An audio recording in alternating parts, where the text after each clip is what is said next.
Good morning, dear students of class 3rd. It is your EVS class. Today we are going to discuss chapter 16. Chapter name is The History of Man, means मनुष्य का इतिहास. Now let's start the chapter. History is a subject which tells us about the past. इतिहास एक विषय है जो हमें अतीत के बारे में बताता है, मीन्स बीते हुए कल के बारे में बताता है. दस history is the study of the past. इस प्रकार जो इतिहास है वो अतीत का अध्ययन है.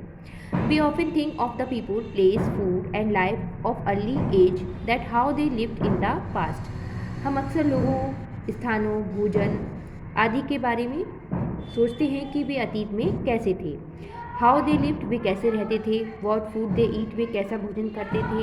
What they did for recreation and so on, वो क्या रिक्रिएशन करते थे, क्या नया आविष्कार करते थे. History provides the answer to these questions. जो इतिहास है वो हमें इन आंसर को देता है, जो क्वेश्चंस हैं उसके आंसर्स को देती है. People who study history are called historians. जो लोग इतिहास का अध्ययन करते हैं वो हिस्टोरियंस मीन्स इतिहासकार कहलाते हैं. Now need to study history. इतिहास जो का अध्ययन करने की आवश्यकता. It is important to study history because we learn many things from past like many great lesson, teachings of great persons, leaders and the mistakes also that people made in the past. यह बहुत महत्वपूर्ण है means इतिहास का अध्ययन करना, क्योंकि हम कई चीज़ों को जो कि पास्ट में मीन्स अतीत में हुई हैं घटित, जैसे कि कुछ ग्रेट लेसन्स, कुछ महान लेसन्स हैं, टीचिंग्स ऑफ ग्रेट पर्सन, जो ग्रेट पर्सन्स थे उनके द्वारा सिखाई गई चीज़ें हैं, लीडर्स हैं, एंड द मिस्टेक्स, और जो गलतियां हैं जो कि पास्ट में की गई हैं उनको भी जानते हैं हम इतिहास का अध्ययन करके. But it is the best inspiring subject which enable us to know and learn about the efforts, discoveries and recreating nature of peoples which motivate us to keep persistence in life to be succeeded. लेकिन ये बहुत ही inspiring subject है जो हमें यह जानने और सीखने को देता है. जो लोगों के प्रयास थे, डिस्कवरीज खोजें थी, उनकी प्रगति के लिए फिर से बनाना था, और वो हमें मोटिवेट भी करता है ये सब्जेक्ट कि जो लोग सफल हुए उनके बारे में हम जानें, या उनने क्या आविष्कार किए उसके बारे में हम जानें इस सब्जेक्ट के द्वारा. Now sources of history. Now the question arises that what sources can provide us information of past and about the people who lived long ago. लेकिन अब प्रश्न ये उठता है कि वह क्या सोर्स है, वह क्या साधन है जो हमें ये जो हिस्ट्री की इन्फॉर्मेशन को प्रोवाइड करे, मीन्स हिस्ट्री के बारे में, इतिहास के बारे में जो लोग रहते थे उनके बारे में हम कैसे जानें. How can it be trustworthy, और ये कैसे विश्वास योग्य हो सकती है.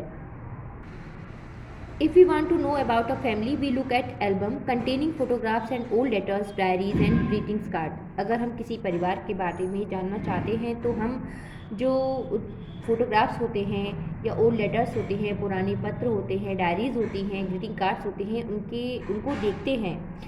All these are sources of information about the family. ये सब सोर्सेज हैं, साधन हैं एक फैमिली के बारे में जानने के लिए, which enable us to know about history of the family. लेकिन ये असमर्थ है हमें जो फैमिली का इतिहास है उसको बताने में. इन द सेम वे, इसी प्रकार the source of history can be coins, cloth, books, monuments, seals, painting etc. इसी प्रकार जो हिस्ट्री है उसका सोर्स है, हिस्ट्री को जानने के जो सोर्स है, साधन है, वो कॉइन्स हो सकते हैं, क्लॉथ्स हो सकते हैं, बुक्स हैं, मॉन्यूमेंट्स हैं, मीन्स स्मारक हैं, सील्स हैं, पेंटिंग्स हैं. Now the life of early man means आदि मानव का जीवन. The historians consider the early man was the man who lived on the earth thousands of years ago. Historians means इतिहासकार यह मानते हैं कि जो आदि मानव है उसका जीवन इस पृथ्वी पर हजारों वर्ष पहले था. He had very difficult time. उसका जो समय था वो बहुत ही कठिन था. He was not aware of buildings, houses. He took shelter under trees, rocks or in caves.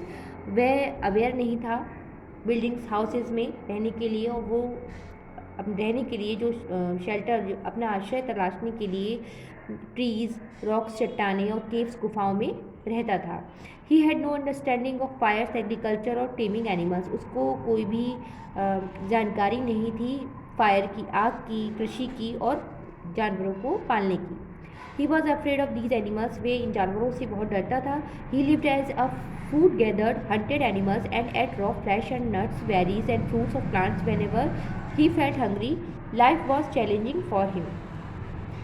He lived as a food gather. वह खाने को इकट्ठा नहीं करता था, और जब भी उसे भूख लगती थी तो वो जानवरों का शिकार करता था और उन्हें रॉ कच्चा ही खाता था, उनके फ्लैश को, नट्स जो होते हैं उनको, बेरीज को और फ्रूट्स को। और जो जीवन था वो बहुत ही चैलेंजिंग था इन आदि मानव का।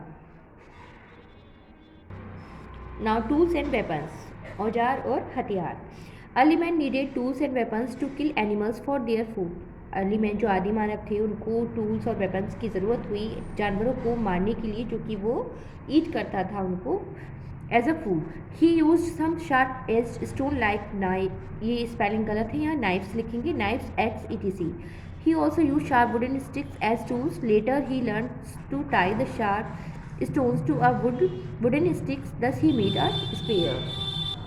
वह कुछ नुकीले जो पत्थर होते थे, जो कि नाइफ्स, चाकू और एक्स कुल्हाड़ी की तरह उसकी शेप होती थी, उनका यूज़ करता था हंट करने के लिए एनिमल्स को।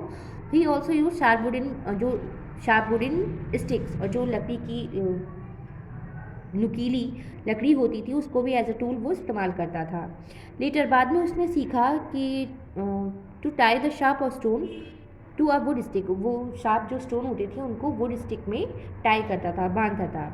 दस ही मेड अ स्पेयर, इस प्रकार उसने भाला बनाया। फर्स्ट उन्होंने भाला बनाया।